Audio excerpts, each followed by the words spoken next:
Hello friend, एक और नई इन्फॉर्मेटिव वीडियो और इन्फॉर्मेटिव इन्फॉर्मेशन के साथ मैं आपको एक और नई इन्फॉर्मेटिव इन्फॉर्मेशन शेयर कर रहा हूँ। लेकिन अगर अभी तक आपने हमारे चैनल को सब्सक्राइब नहीं किया है तो press the subscribe button and search the PF case drawing solution on YouTube.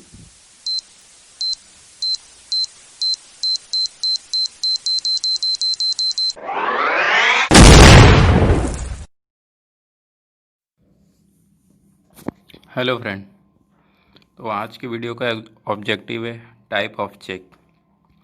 Basically जो चेक होता है वो 4 टाइप का होता है: बेयरर चेक, ऑर्डर चेक और क्रॉस चेक। अकाउंट पेई और चेक। 3 एडिशनल और होते हैं चेक, जो कि मैं ये 4 कंप्लीट हो जाएगा तब मैं आपको बताऊंगा। तो आइए जानते हैं बेयरर चेक क्या होता है। बेयरर चेक की सबसे बड़ी पहचान ये होती है कि उस चेक पे बेयरर लिखा रहता है। जैसा कि आप देख रहे हो यहाँ पे रेड मार्क किया गया है, इस पर बेयरर लिखा रहता है। ये चेक बेसिकली ट्रांजैक्शन के लिए यूज़ होता है, कैश ट्रांजैक्शन के लिए। ये रिक्सी होता है, मतलब ये चेक यूज़ करना थोड़ा रिक्सी होता है, लेकिन किस टर्म में, आइए जानते हैं। ये रहा बेयरर चेक।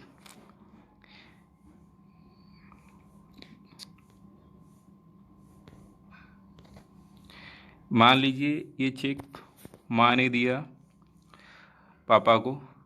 पापा से कहा ये चेक ले जाके बैंक में दे दो। पापा ने ये चेक दिया अपने बेटे को और भाई ने दिया अपनी बहन को। ये चेक गया बैंक में। तो इसमें क्या होता है, चेक का ऑनर कौन था? माँ थी। लेकिन जो इंसान यानी सिस्टर ये डिपॉजिट करेगा उसी को ही पैसा मिलेगा। तो इससे क्या हुआ, जो ओनर था उसको ओवर द काउंटर पैसा मिल गया, यानी सिस्टर को पैसा मिल गया, चेक के ओनर को नहीं मिला। तो आप कहोगे सर ये तो घर के ही सदस्य हैं। हाँ हैं, लेकिन सपोज दैट आपका चेक है, आपके दोस्त को गया, फिर उस दोस्त ने किसी और को दिया, फिर उसने किसी और को दिया। इससे क्या होगा, जिसके हाथ में कैश उसी का पैसा। बियर्ड चेक में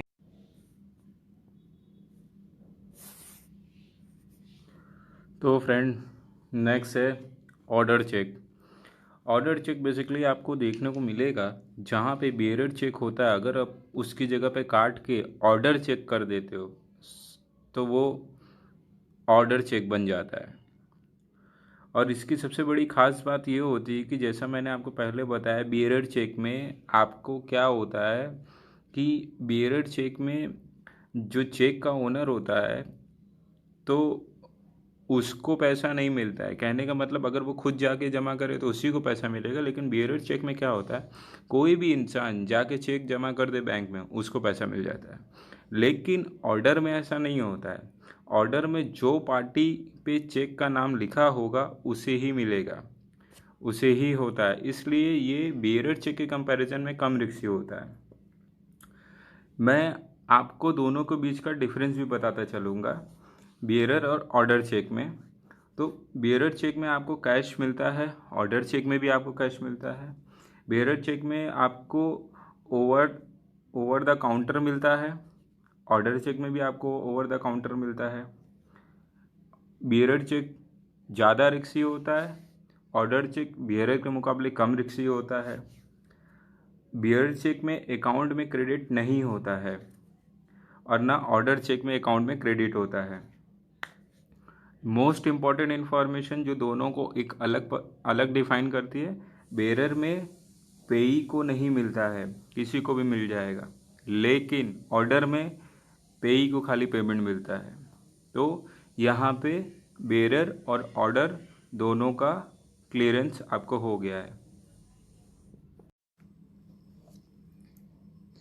तो आपको ऑर्डर चेक और बेरर चेक कंप्लीट हो गया होगा।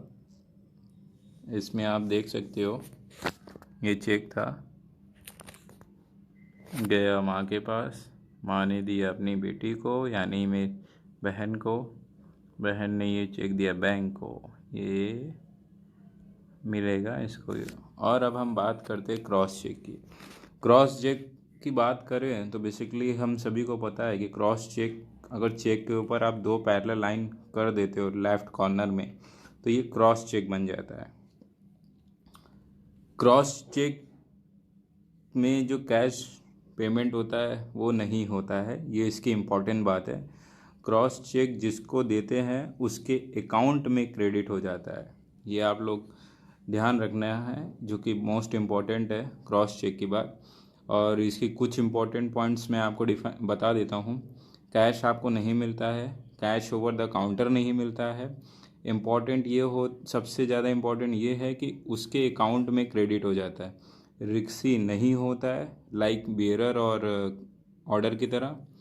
और दूसरी सबसे इम्पॉर्टेंट, इसको ट्रांसफ़र कर सकते हैं, क्रॉस चेक को आप ट्रांसफ़र कर सकते हो। अब बात करते हैं अकाउंट पेई चेक की। अकाउंट पेई चेक बेसिकली क्रॉस चेक का मॉडिफाई फॉर्म होता है। जो आप क्रॉस चेक करते हो उसके बीच में जो गैपिंग रहती है, अगर वहाँ पे आप अकाउंट पेई कर दोगे तो वो क्या होगा, अकाउंट चेक, एक अकाउंट पेई चेक हो जाएगा।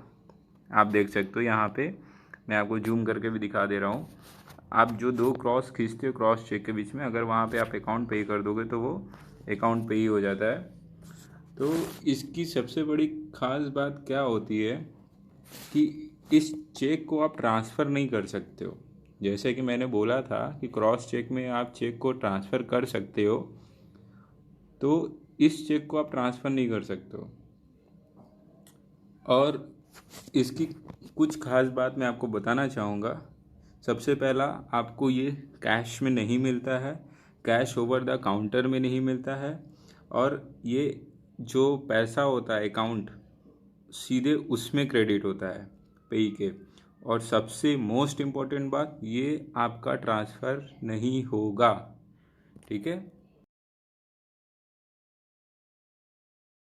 तो फ्रेंड, जैसा मैंने आपको कहा था, एडिशनल इन्फॉर्मेशन में मैं आपको 3 चेक और बताऊंगा। Ante dated cheques, post dated cheques and stale cheques, ये बात मैं आपको बताता हूँ।